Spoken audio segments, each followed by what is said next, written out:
सब लोग खाना खाने आ जाइए, खाना बनकर तैयार हो गया है। शांति और रमेश ड्राइंग रूम में टीवी देख रहे थे और बाकी सब अपने रूम में थे और खाने का नाम सुनकर सब खाना खाने के लिए आ जाते हैं। लो बहू, तुम्हारी 2 रोटी, तुम भी खा लो। जी मम्मी जी। सब साथ बैठकर खाना खा रहे थे। आज का खाना बहुत अच्छा बना है। बहू, जरा मुझे थोड़ी और सब्जी और 1 रोटी और देना। हाँ, मुझे भी 1 और रोटी चाहिए। यह बात सुनकर नेहा के चेहरे का रंग उड़ जाता है। लेकिन और तो रोटी सब्जी नहीं बची है, सब खत्म हो गया है। अरे ऐसे कैसे खत्म हो गया? अभी तो हमने खाना खाना शुरू ही किया है और 1 एक्स्ट्रा रोटी मांगने पर ही खाना खत्म हो गया। जी मम्मी जी, मैंने आप लोगों से पूछा था कि आपको कितना खाना खाना है, तो सबने गिनकर अपने हिस्से की रोटी बता दी थी, तो उसी हिसाब से मैंने नाप तोल कर खाना बनाया था। लो जी, कर लो बात। अब हमें इस घर में ढंग से खाना भी नसीब नहीं होगा। क्या अब हम लोग पेट भर के खाना भी नहीं खा सकते? हाँ, ये तो बहुत ज्यादा गलत बात है नेहा तुम्हारी। तुम्हें एक्स्ट्रा खाना बनाना चाहिए। अगर किसी को एक्स्ट्रा भूख लगी है या कोई एक्स्ट्रा खाना खाने बैठा है तो क्या होगा? सबकी डांट सुनने के बाद नेहा काफी उदास और परेशान हो जाती है। ठीक है, मैं आगे से ध्यान रखूंगी। इस तरह सबका मूड खराब हो जाता है और सब खाना खाकर अपने अपने कमरे में चले जाते हैं। शांति इस बारे में अपने पति रमेश से बात करती है। सच कहूँ तो हमारी बहू को बिल्कुल भी तमीज और सेंस तो है ही नहीं। उसे पता ही नहीं है कि किस तरीके से घर को चलाना चाहिए और किस तरीके से सारे काम करने चाहिए। सच में इस बहू ने तो हमें परेशान करके रख दिया है। हाँ बिल्कुल, अब तो मैं भी बहू से परेशान हो गया हूँ। उसकी आदतें मुझे समझ नहीं आती। इस तरह सब सो जाते हैं और अगले दिन सुबह उठकर नेहा फिर से सबके लिए नाश्ता बनाती है और इस बार उसने थोड़ा एक्स्ट्रा ही नाश्ता बनाया था। उसने नाश्ते में सबके लिए आलू के पराठे बनाए थे। आलू के पराठे तो बहुत ही स्वादिष्ट बने हैं। मेरे लिए 1 एक्स्ट्रा पैक कर देना भाभी। हाँ, मैंने तुम्हारे लिए एक्स्ट्रा ही पैक किए हैं। मैं जानती हूँ कि तुम्हें आलू के पराठे कितने पसंद हैं, लेकिन इन आलू के पराठे के अंदर जरा सा नमक मिर्च कम है। अगर जरा अच्छे से नमक और मिर्च होता तो ज्यादा अच्छा लगता। हाँ, थोड़ा चटपटा होने का स्वाद कम आ रहा है। मुझे तो कोई कमी नहीं लग रही है। मुझे तो पराठे बहुत स्वादिष्ट लग रहे हैं। तुमने अपनी राय दी तो क्या हम अपनी राय नहीं दे सकते? बीच में बोलना जरूरी है। अच्छा ठीक है, मुझे ऑफिस के लिए लेट हो रहा है, अब मैं जा रहा हूँ। इतना कहकर यश वहाँ से उठकर चला जाता है और उसके बाद घर के बाकी सदस्य अपने अपने कामों में लग जाते हैं। नेहा ने पहले घर की साफ सफाई की और उसके बाद उसने कपड़े धोने के लिए वॉशिंग मशीन में कपड़ों को डाल दिया। जब तक कपड़े धुलकर तैयार होंगे तब तक मैं जरा नीचे जाकर कुछ ठंडा पी लेती हूँ, बड़ी गर्मी लग रही है। नेहा नीचे आती है और रसोई की तरफ जा रही थी तो शांति उससे पूछती है, अरे बीच में कपड़े धोते धोते कहाँ जा रही है? ऊपर बड़ी गर्मी लग रही थी मम्मी जी, तो सोचा कि कुछ अच्छा सा पीने के लिए ठंडा बना लेती हूँ। तो क्या सिर्फ अपने लिए बनाएगी? हमारे लिए भी बना दे, हमें भी बड़ी गर्मी लग रही है। एक काम कर, बढ़िया सा नींबू शिकंजी बना ले। जी ठीक है मम्मी जी। उसके बाद नेहा रसोई में जाकर नींबू शिकंजी बनाती है और वो सबसे पहले शांति और रमेश को देती है और खुद भी 1 गिलास में अपने लिए शिकंजी डालकर पीने लगती है। शांति देखती है कि जग में थोड़ी और शिकंजी बची है। ला, ये सारी शिकंजी मुझे दे दे, मुझे बड़ी गर्मी लग रही है, बहुत गला सूख रहा था, इसे पीकर काफी अच्छा लग रहा है। नेहा शिकंजी देकर वहाँ से चली जाती है और उसके बाद कपड़े धोने लगती है। अब आप भी सोच रहे होंगे कि आखिर ये सब यहाँ क्या चल रहा है, लेकिन आप अपनी सीट बेल्ट को अच्छे से बांध लीजिए क्योंकि अभी हम आगे बढ़ते हैं और जल्दी ही जानने वाले हैं कि वहाँ पर सब क्या हो रहा है। नेहा ने सारे कपड़े धो लिए थे और उसके बाद वो उन्हें सुखा रही थी। तब शांति वहाँ पर एक साड़ी लेकर आती है। अरे बहू, जरा मेरी ये साड़ी भी धो देना। मम्मी जी, अब तो मैंने सारे कपड़े धो दिए और मशीन से भी सर्फ का पानी निकाल लिया है। अब सिर्फ एक साड़ी धोने के लिए मुझे अलग से एक्स्ट्रा सर्फ डालना होगा। और आप ही तो मुझे हमेशा कहती हैं कि इस तरीके से सर्फ की बर्बादी होती है, तो अब तो ये साड़ी नहीं धुल पाएगी, मैं इसे कल धो दूंगी। इतना कहकर नेहा वहाँ से चली जाती है और ये बात सुनकर शांति को बहुत गुस्सा आ जाता है। इसकी इतनी हिम्मत कि आजकल मुझे ही जवाब दे रही है और कोई भी काम ठीक से नहीं कर रही है। मैं देख रही हूँ कि दिन ब दिन इसके तेवर ही बदलते जा रहे हैं। लगता है इसका कुछ तो करना पड़ेगा। वहीं दूसरी तरफ नेहा जब शाम को मॉल गई थी तब वहाँ से कुछ सामान खरीद रही थी और अपनी सहेली पायल से कहती है, यार पायल, तूने जो कहा था मैंने वो सब तो कर लिया है, पर क्या सच में मुझे वहाँ पर जॉब मिल जाएगी ना? हाँ यार, चिंता मत कर, और वहाँ पर जॉब करना सबसे इजी है। तेरे लिए एक्सेल शीट्स बनाना तो बाएं हाथ का खेल है, इसीलिए मैं चाहती हूँ कि तुझे वहाँ काम मिल जाए, क्योंकि वो वर्क फ्रॉम होम भी है और काफी इजी भी है और बहुत कम देर काम करना है। सच में मैं बहुत डेस्परेट हूँ इस जॉब को करने के लिए। मुझे किसी भी हालत में जॉब चाहिए क्योंकि अब बस बहुत हो चुका है। वैसे मैंने तुझसे पहले नहीं पूछा था, लेकिन क्या सच में तुम्हारे घर की हालत खराब है? तू इसलिए जॉब कर रही है या कुछ और बात है? नहीं यार, घर की हालत तो बिल्कुल ठीक है, लेकिन मेरा कोई और ही रीजन है जिस वजह से मैं जॉब कर रही हूँ, क्योंकि मैंने पिछले कुछ दिनों में बहुत कुछ सहा है। नेहा अपनी आप बीती पायल को सुनाती है और ये सब सुनने के बाद पायल का खून खौलने लगता है। ये तो तेरे साथ बहुत गलत हुआ। तुझे चुपचाप कुछ भी सहते नहीं रहना चाहिए था। तुझे इसके खिलाफ आवाज उठानी चाहिए। इसीलिए मैं चाहती हूँ कि एक बार मेरी जॉब लग जाए और उसके बाद फिर मैं सबको बताऊंगी कि आखिर मैं क्या चीज हूँ। उसके बाद नेहा और पायल सामान खरीद लेती है और फिर अपने अपने घर आ जाती हैं। घर आने के बाद जब शांति सारा सामान चेक करती है तो हे भगवान, बहू तुझे कितनी बार समझाना होगा कि कोई भी काम ठीक से किया कर। ये क्या आज फिर से आधा अधूरा सामान लेकर आई है? क्योंकि मम्मी जी मेरे पास जितने पैसे थे मैं उसी हिसाब से सामान लेकर आई हूँ। अब सब कुछ नाप तोल कर होगा तो सामान भी तो नाप तोल कर ही आएगा। आपने मुझे नाप तोल कर पैसे दिए और उसी हिसाब से सामान आया है। आखिर नेहा अपने ससुराल वालों से इतना उखड़ा उखड़ा क्यों रहती थी और वो उन्हें इस तरह के जवाब क्यों दे रही थी, जानने के लिए एक बार फिर बीते हुए कल की छोटी सी झलक देख लेते हैं। अरे यार, मेरा ना कुछ मीठा खाने का बड़ा मन कर रहा है। हाँ, फ्रिज में बर्फी रखी है, वही खा लेती हूँ। नेहा फ्रिज खोलकर बर्फी लाने लगती है। तभी पीछे से शांति आ जाती है और गुस्से में कहती है, ये कौन सी तमीज है तुम्हारी कुछ भी खाने की? क्या हुआ मम्मी जी, मैं तो बस फ्रिज से बर्फी निकाल कर खा रही थी क्योंकि मेरा खाने का मन कर रहा था। अरे घर में और भी सदस्य हैं, क्या तुम अकेली हो सब खाने वाली? वापस रखो, सबको अपने हिस्से का मिल गया है। और तुम्हें तो पता ही है कि रसोई की जिम्मेदारी मेरी है, तो अगर तुम्हें कुछ भी चाहिए तो मुझसे पूछ कर ही लेना होगा। जी ठीक है मम्मी जी। इतना कहकर नेहा वहाँ से चली जाती है और उसके जाने के बाद शांति अभी शादी हुई है बस, और घर पर और रसोई पर अपना राज समझ रही है, लेकिन मेरे होते हुए ऐसा नहीं हो सकता। उसके बाद शांति फ्रिज को लॉक लगा देती है। शाम को शांति नेहा को नाप तोल कर खाना बनाने के लिए देती है। तुम इस घर की बहू हो और फिर भी तुम्हें घर की जिम्मेदारी अच्छे से निभानी नहीं आती। कल तुमने इतना ज्यादा खाना बना दिया था कि बर्बाद ही हो गया था। देखो बेटा, पैसे पेड़ पर नहीं उगते, हमें कोई भी चीज नाप तोल कर ही करनी चाहिए। इसीलिए मैं आज सारा सामान निकाल कर दे रही हूँ और इतने सामान का ही खाना बनेगा। समझ आ गई बात? जी ठीक है मम्मी जी। इस तरह शांति नेहा को ऑर्डर देकर वहां से चली जाती है और शांति के अनुसार निकली हुई सामग्री के साथ ही नेहा खाना बनाने लगती है। आज उसने खाने में दाल चावल और साथ में आलू भुजिया और गर्मा गर्म रोटी बनाई थी। खाना बनाते हुए नेहा को बहुत गर्मी लगती है और पसीने से लथपथ हो जाती है। बाप रे, कितनी ज्यादा गर्मी है और खाना बनाते हुए तो और भी ज्यादा गर्मी लगती है। चलो खाना तो बन गया, अब बस खाना परोसना है, तब तक थोड़ा सा ठंडा पानी पी लेती हूँ। खाना बनाने के बाद नेहा फ्रिज से ठंडा पानी पीने के लिए फ्रिज को खोलने की कोशिश करती है, लेकिन फ्रिज नहीं खुलता। अरे इस फ्रिज को क्या हो गया, ये खुल क्यों नहीं रहा? कहीं ये जाम तो नहीं हो गया, या फिर ऐसा तो नहीं किसी ने इस पर ताला लगा दिया हो? नहीं, मैं भी कुछ भी सोच रही हूँ, भला कोई फ्रिज को लॉक क्यों करेगा? इस बात को साइड हटाते हुए उसके बाद नेहा आरओ से ही नॉर्मल पानी पी लेती है और उसके बाद सभी को खाना परोस देती है। लेकिन शांति नेहा का खाना पहले ही अलग निकाल देती है। तुम 2 रोटी खाती हो ना, ये लो, मैंने तुम्हारे लिए 2 रोटी अलग से निकाल दी हैं और इतनी सब्जी भी तुम्हारे लिए काफी होगी ना। इस तरह की बातें सुनकर नेहा को बड़ा अजीब लगता है, लेकिन उसकी अभी अभी नई शादी हुई थी, इसलिए वो अभी कुछ नहीं कहती। जी मम्मी जी, इतना खाना बहुत है। शांति ने नेहा को बिल्कुल नाप तोल कर खाना दिया था। घर के बाकी सदस्य भी खाना खा रहे थे, लेकिन उनके लिए यह सिस्टम लागू नहीं था। मम्मी जरा मुझे आलू भुजिया और देना, तो चावल के साथ खाने में बड़ी अच्छी लग रही है। हाँ बेटा, आराम से खा, तुझे जितनी चाहिए उतनी ले।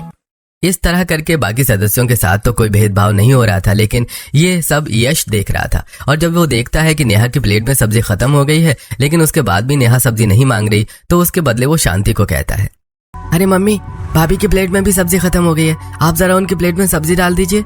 शांति ने भांप लिया था कि यश आगे पूरी बात क्या कहने वाला है, इसलिए यश के बात शुरू करते ही शांति ने से सारी सब्जी को निकालकर अपनी प्लेट में डाल लिया था। और फिर बहाना बनाते हुए शांति कहती है, अरे बेटा, मैंने ध्यान नहीं दिया, मेरी भी सब्जी खत्म हो रही थी तो मैंने अपनी प्लेट में सब्जी डाल ली थी, लेकिन तेरी भाभी ने तो शायद खाना खत्म कर लिया है।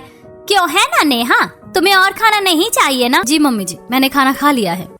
इतना कहकर नेहा रसोई में चली जाती है और उसके बाद वो रसोई साफ कर रही थी तो उसकी आंखों से आंसू झरझर बहने लगते हैं। जब मेरी नई शादी हुई थी तो मैं शुरू में 2 रोटी इसलिए खा रही थी क्योंकि मुझे एक्स्ट्रा लेते हुए शर्म आ रही थी, लेकिन अब तो मेरे ससुराल वालों ने मुझे 2 रोटी के लिए फिक्स कर दिया है। मुझे एकदम नाप तोल कर ही खाना दिया जाता है। उसके अलावा भी मुझे भूख लगती है, लेकिन मेरी हिम्मत नहीं होती कि मैं मांगू, क्योंकि जब आपके साथ कोई इस तरह का व्यवहार करेगा तो आप किस तरह से मांग लोगे? मुझे अभी भी बहुत भूख लगी है। कुछ इस तरह नेहा के दिन गुजर रहे थे और इस तरह नेहा के साथ नाइंसाफी हो रही थी। एक दिन जब घर में खाने के लिए बहुत सारे आम आते हैं तो नेहा का ये पसंदीदा फल था, तो नेहा आराम से बाहर आंगन की साफ सफाई कर रही थी।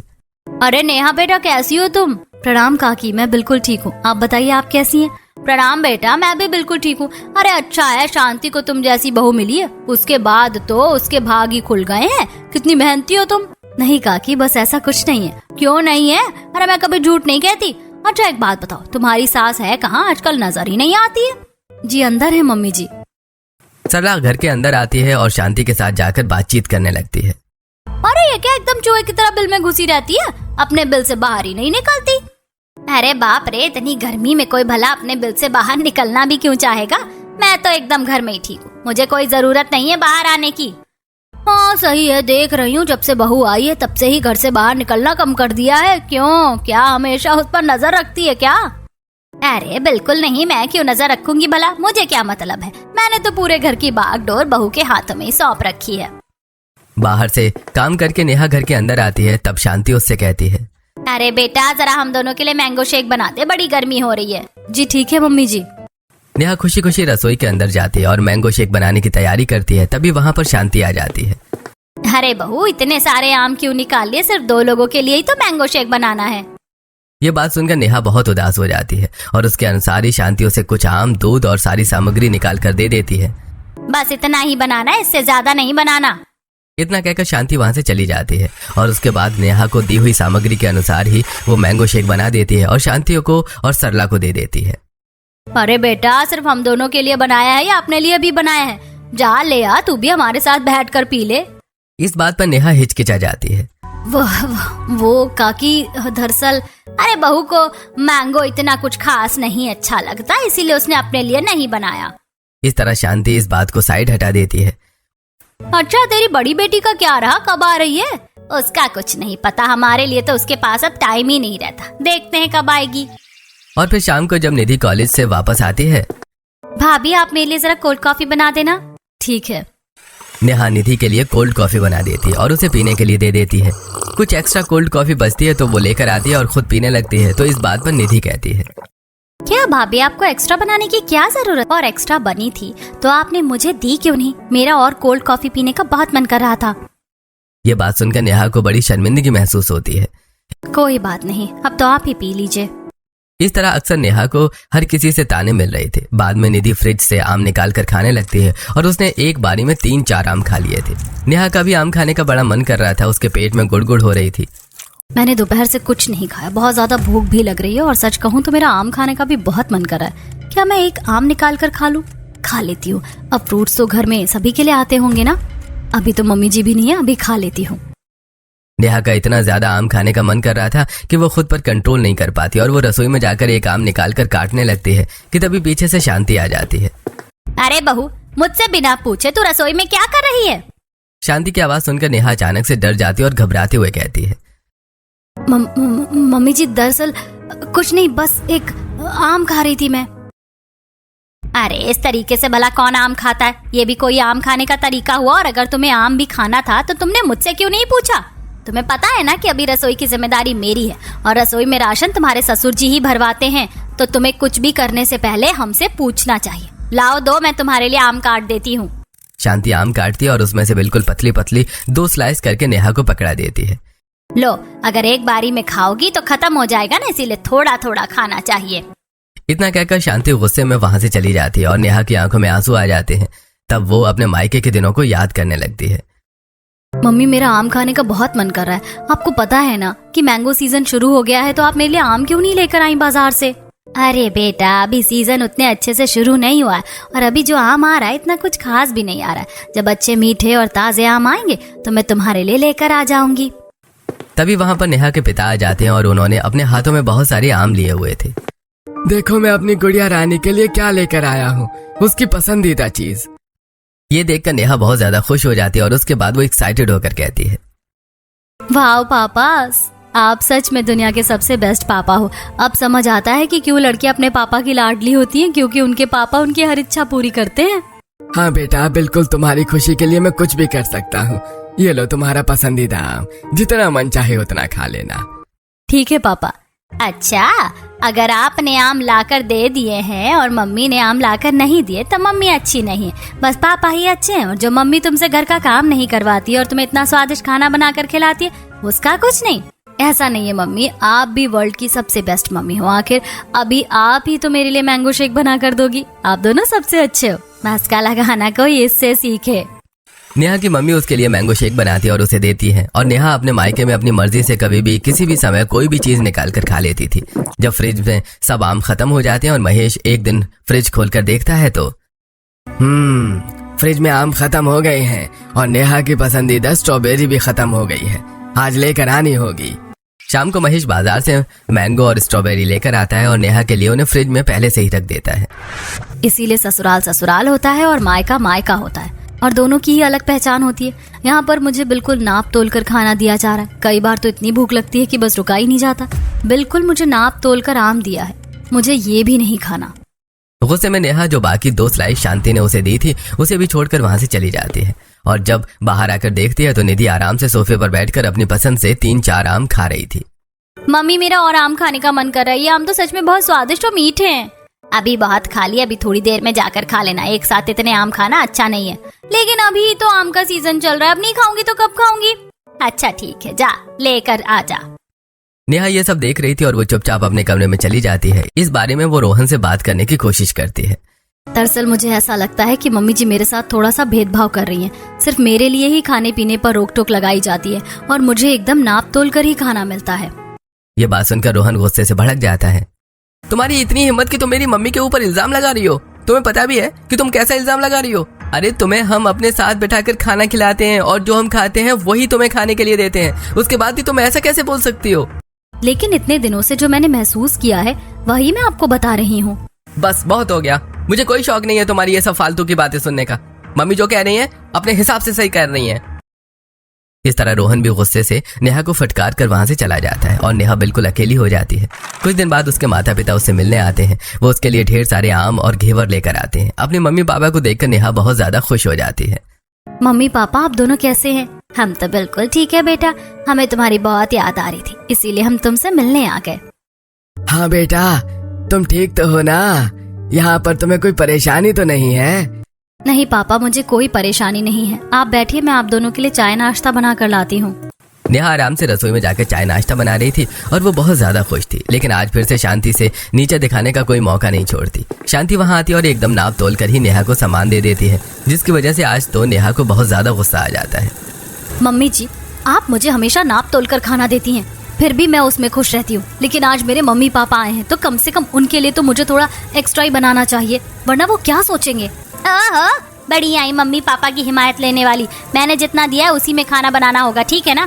ये रसोई मेरे हिसाब से चलती है और मैं सब कुछ नाप तोल कर ही दूंगी। इतना कहकर शांति वहां से चली जाती है और उसके बाद नेहा को गुस्सा आता है, तो वो उसके जाने के बाद और सामान लेकर एक्स्ट्रा खाना बना देती है और सबको चाय नाश्ता परोसती है। अपनी बात न मानते हुए देखकर शांति को बहुत गुस्सा आ जाता है और सबके चाय नाश्ता करने के बाद, तुमसे मिलकर बहुत अच्छा लगा बेटा हमें। अगर तुम्हें कभी भी कोई परेशानी हो या हमारी जरूरत हो तो हमें जरूर बताना। ठीक है पापा, आप चिंता मत कीजिए, सब ठीक है।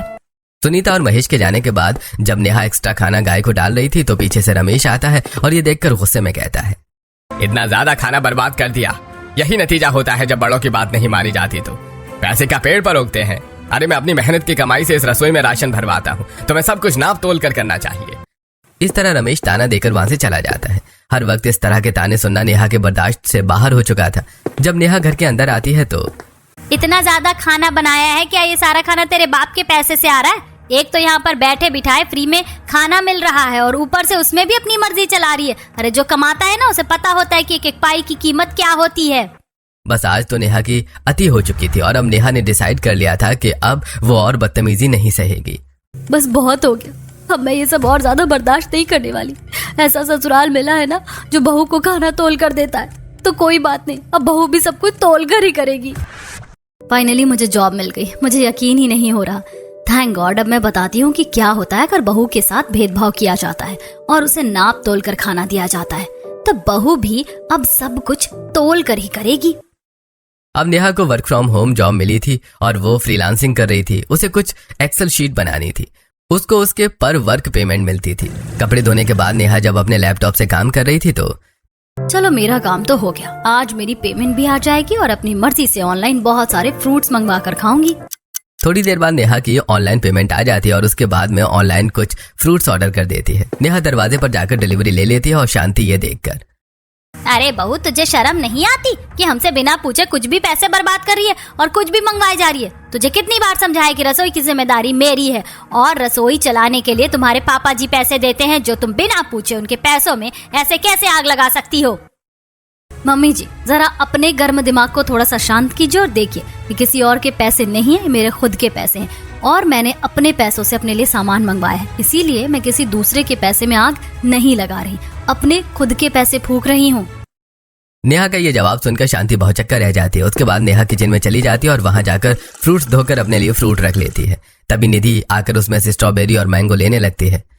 वाह, आज तो मम्मी ने स्ट्रॉबेरी और मैंगो दोनों मंगाए हैं। और भाभी, आपने इतनी प्लेट भर के फ्रूट्स क्यों लिए? आपको पता है ना कि सब कुछ नाप तोल कर खाना चाहिए घर में, और भी तो लोग हैं खाने के लिए। निधि की बात सुनकर नेहा के चेहरे पर बड़ी स्माइल आ जाती है और वो उसकी प्लेट को उसे छीनते हुए कहती है, देखो निधि, आज तो मुझे ऐसा कह दिया, लेकिन आज के बाद मत कहना, क्योंकि मैं अपने पैसों से ये फल फ्रूट्स मंगवाई हूँ और मैं जितने चाहूँ उतने खाऊंगी। लेकिन तुम्हें इसमें से किसी एक भी फ्रूट को हाथ नहीं लगाना, क्योंकि आज जो तुमने बात कही है वो मुझे पसंद नहीं आई, इसीलिए नाप तोल कर तुम्हें खाना हो। वैसे कितनी अजीब बात है ना कि खुद अपनी प्लेट पूरी बढ़ने के बाद तुम मुझे तोल कर खाने की बात कर रही हो। जरा अपने अंदर भी तो झांक कर देखो। इतना कहकर नेहा वहां से चली जाती है और इस बात पर निधि बहुत ज्यादा हैरान हो जाती है। ये बात जब रमेश को बताई जाती है और शाम को जब नेहा अपने कमरे से बाहर आती है तो, बहू मैं क्या सुन रहा हूँ? मुझे कैसे पता होगा पापा जी कि आप क्या सुन रहे हैं? सुनाई तो आपको दे रहा है ना, मुझे थोड़ी। ये जवाब सुनकर रमेश के भी होश उड़ जाते हैं। क्या हुआ पापा जी, पानी लेकर आओ, वो भी नाप तोल कर। मैं क्या सुन रहा हूँ कि तुम अपने पैसों से फल फ्रूट मंगवा रही हो और किसी दूसरे को खाने के लिए भी नहीं दे रही हो। अरे ऐसा थोड़े होता है, ये परिवार है, परिवार मिलजुल कर चलता है। बिल्कुल सही कहा पापा जी आपने। मेरा ससुराल तो एकदम मिलजुल कर चल रहा था आज तक। हर कोई अपने हिसाब से अच्छे से पेट भरकर खाना खा रहा था और बहू को पूरा ससुराल तोल कर खाना खिला रहा था। लेकिन तब तो आपने ये बात किसी और को नहीं कही। हाँ, क्योंकि फिर वो बात मेरे हक में हो जाती ना, इसलिए। खैर कोई बात नहीं, आप सब अपना खाना तोल कर खा सकते हैं, लेकिन मैं अपने पैसों से लाया हुआ खाना तोल कर नहीं खाऊंगी और ना ही किसी को दूंगी, क्योंकि किसी को भी तोल कर खाना देना बहुत बुरी बात होती है। आज पहली बार नेहा ने अपने मन की बात रमेश को कही थी। यह बात सुनने के बाद कहीं न कहीं रमेश को थोड़ा सा बुरा लगता है। अब एक दिन शाम को निधि नेहा के कमरे में आती है। भाभी, क्या आप मेरे लिए जरा कोल्ड कॉफी बना देंगी? दरअसल क्या है ना निधि कि मुझे थोड़ा सा अंदाजा नहीं आता, क्योंकि मैं कोई भी काम नाप तोल कर नहीं करती। अब तुम्हें और मम्मी जी को तो हर काम तोल कर करने का बहुत अच्छा सा एक्सपीरियंस है, तो तुम अपने लिए कोल्ड कॉफी बना लो, क्योंकि फिर एक्स्ट्रा बन जाती है तो फिर गड़बड़ हो जाती है ना, और मैं तो पी नहीं सकती। नेहा से ऐसा खराब जवाब सुनकर निधि को बहुत गुस्सा आता है और वो पटकते हुए शांति के पास जाती है और उसे सारी बात बता देती है। आजकल देख रही हूँ कि ये बहू बहुत ज्यादा हवा में उड़ रही है। लगता है इसके पंख तो काटने ही होंगे। पता नहीं पूरा दिन अपने कमरे में बैठकर लैपटॉप और फोन में क्या करती रहती है। आज ही इस बारे में रोहन से बात करूंगी, वही इसकी अकल को ठिकाने लेकर आएगा। हाँ मम्मी, जरूर भैया से शिकायत करना, क्योंकि भाभी हमारा कोई भी काम नहीं कर रही है आजकल। शाम को रोहन ऑफिस से थका हारा घर वापस आता है। बेटा, तुझे पता है कि आजकल बहू के अलग ही तेवर हो रहे हैं। हमारे कहने से भी कोई काम नहीं करती और पूरा दिन बस अपने कमरे में ही बैठी रहती है। आज तो उसने हमारे लिए कोई ड्रिंक वगैरह बनाने से भी मना कर दिया। क्या क्या कहा? सच में? मैं भी देख रहा हूँ कि आजकल उसकी बातों में बहुत बदलाव आ रहा है। अभी जाकर सीधा करता हूँ उसे।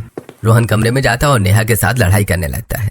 मैं ये सब क्या सुन रहा हूँ? तुम घर वालों के साथ बिल्कुल भी अच्छा व्यवहार नहीं कर रही हो और ऊपर से तुम उन्हें उल्टा जवाब दे रही हो। देखिए, मैं किसी भी बात की सफाई नहीं देने वाली, क्योंकि एक समय था जब मुझे इन सब चीजों से प्रॉब्लम हो रही थी और मैंने अपनी प्रॉब्लम आपको बताने की कोशिश की ताकि आप कोई सोल्यूशन निकालें, लेकिन उस समय किसी ने मेरी कुछ नहीं सुनी और अब आप फिर से अपने परिवार वालों की बातों में आकर मुझसे लड़ाई कर रहे हैं। दरअसल पहले मुझे बिल्कुल भी पेट भर खाना नहीं मिलता था और मैं भूखी रहती थी और एक बहू को उसका ससुराल तोल कर खाना खिलाता था, लेकिन अब मैं अपनी मर्जी से खा रही हूँ। बस इतना ही फर्क है, मैंने कुछ गलत नहीं किया। देख रहा हूँ कि तुम्हारी बहुत जुबान चल रही है। अगर तुम्हें इस घर में रहना है तो इस घर के नियम कानून मानने होंगे, वरना तुम इस घर को छोड़कर जा सकती हो। मैं बिल्कुल भी बर्दाश्त नहीं करूंगा कि तुम मेरे परिवार वालों से बदतमीजी कर रही हो और उन्हें जवाब दे रही हो। वाह, बहुत अच्छा बोला है आपने। मैंने सुना था कि एक पति अपनी पत्नी का भी स्टैंड लेता है, लेकिन यहाँ तो पति सिर्फ अपने घर वालों का ही स्टैंड ले रहा है और पत्नी की कोई जिम्मेदारी नहीं समझ रहा। ठीक है, लेकिन मैं फिर भी यही कहूंगी कि मेरी कोई गलती नहीं। इस तरह नेहा और रोहन की लड़ाई बहुत ज्यादा बढ़ जाती है। और इस बात से नेहा काफी परेशान हो जाती है। और शाम को जब नेहा किचन में खाना बना रही थी तो उसे चक्कर आ जाता है और वो बेहोश हो जाती है। तेज गिरने की धम्म सी आवाज सुनने के बाद सब रसोई में जाते हैं और नेहा को बेहोश देखकर परेशान हो जाते हैं। नेहा, नेहा आंखें खोलो। जल्दी जल्दी से नेहा को अस्पताल ले जाया जाता है और वहां पर उसे एडमिट किया जाता है। उसे ग्लूकोज वगैरह लगाया जाता है। देखिए, हम तो रिपोर्ट देखकर बहुत हैरान है कि आखिर इनके अंदर इतना कम न्यूट्रिशन कैसे हो गया। क्या आप लोग इन्होंने बिल्कुल भी खाना पीना नहीं देते? इनके अंदर इतनी ज्यादा कमजोरी है और ये बहुत स्ट्रेस में है। इन्हें ठीक होने में काफी समय लगेगा और ये 2 मंथ प्रेग्नेंट भी है। क्या आप लोगों ने कभी इनका ध्यान नहीं दिया? ये बात सुनकर सभी घर वालों के होश उड़ चुके थे और तभी वहां पर घर के एक और सदस्य की एंट्री होती है, नेहा की मैरिड नंद की, जो कि काफी दूर से ये सब जानने के बाद मिलने आई थी। यश ने मुझे आज बताया कि आप लोग किस तरीके से भाभी के साथ व्यवहार कर रहे हो। अरे कैसा ससुराल है जो बहू को तोल कर खाना दे रहा है सिर्फ इसलिए कि वो बहू है और उसे ही घर के सारे काम करने और खाना भी उसे ही सबसे कम मिल रहा है। अगर ऐसा मेरे साथ होता तो आप लोगों को कैसा लगता? मेरे ससुराल वाले मुझे नाप तोल कर खाना देते तो आपको कैसा लगता? रोशनी की बात सुनकर पूरा परिवार शर्मिंदा था और उन्हें अपने किए पर पछतावा हो रहा था। सच कहूँ तो जिस दिन बहू ने अपने दिल की सारी बात मुझसे कही उसी दिन मुझे शर्मिंदगी महसूस हो रही थी, लेकिन मैं फिर भी चुप रहा।